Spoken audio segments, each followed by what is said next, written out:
Le ventre avril, c'est la journée internationale de la Terre.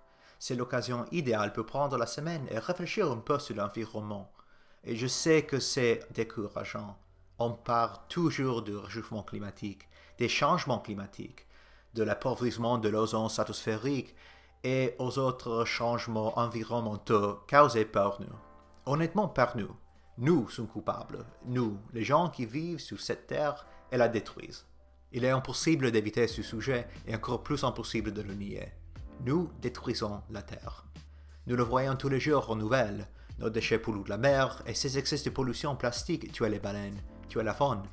C'est un problème actuel et récemment plusieurs documentaires ont été publiés essayant de nous montrer à quel point le problème est grave. Politiquement, particulièrement aux États-Unis, c'est un désastre. En 2016, il y avait de l'espoir quand les États-Unis ont signé l'accord de Paris. Mais malheureusement, le 1er juin, le président Trump a décidé de quitter l'accord de Paris. The United States will withdraw from the Paris Climate Accord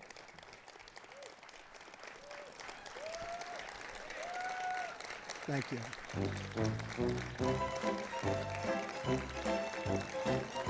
Thank you. Alors, le monde est en danger et notre gouvernement actuel ne veut pas améliorer la situation. Heureusement, il y a certaines entreprises qui ont réussi à trouver un équilibre entre rentabilité et protection de l'environnement. Suez est l'une de ces entreprises. Anciennement connue sous le nom de Suez Environnement, cette entreprise aide les villes et les industries à optimiser la gestion de l'eau, le recyclage et la récupération des déchets. Historiquement, ils sont surtout connus pour avoir participé à la construction du canal de Suez, qui était ouvert en 1869. Cette année, ils ont remporté le prix de la Compagnie des eaux de l'année pour leur contribution au développement du secteur international de l'eau. C'est une entreprise de succès immense, avec plus de 82 000 effectifs, et ils ont un chiffre d'affaires de plus de 16 milliards de dollars. Suez est une entreprise plus consciente de l'environnement et encourage la concurrence à être active dans le domaine de la politique environnementale. L'un de leurs objectifs est la gestion efficace et durable des ressources. De nombreux flux de déchets qui quittent les zones domestiques ou industrielles ont toujours des ressources de valeur, mais les polluants doivent être éliminés. C'est leur but de trouver des moyens de rendre ces déchets réutilisables autant que possible. Ils ne traitent pas seulement de la gestion des déchets de l'eau, mais aussi de la filtration de l'eau salée. Un exemple de ceci est le projet qui permet de doubler la taille de leur usine de dessalement d'eau de mer, tout en éliminant le flux de décharges super salés qui retournent dans l'océan.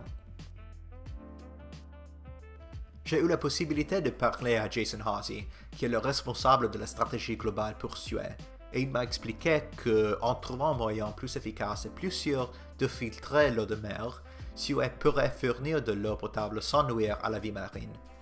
Idéalement, tout cela serait fait en réduisant l'énergie nécessaire pour filtrer l'eau de 10 à 20%. L'avantage économique de ce projet est de faciliter l'acquisition des permis dans le monde entier, en particulier dans les pays en développement.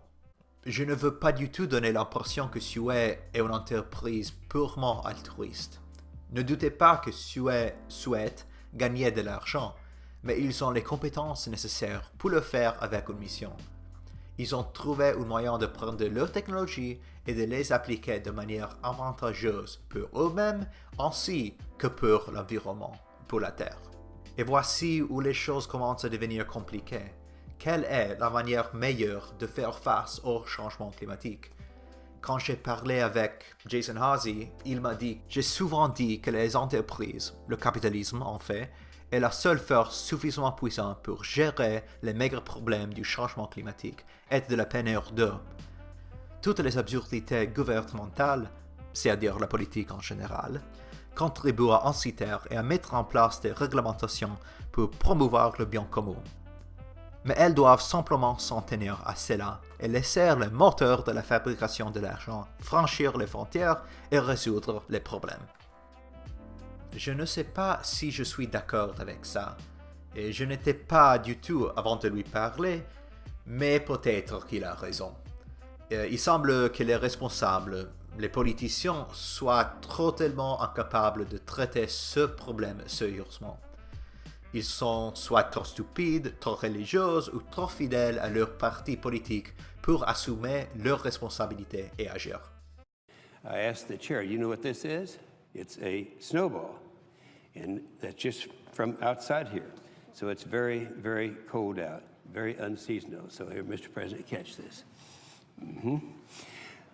En fin de compte, nous sommes ceux qui doivent résoudre ce problème. Nous devons comprendre qu'il s'agit d'un problème grave, de ne pas nier la vérité, de vivre de manière responsable et espérer que les entreprises aussi prendront des mesures responsables.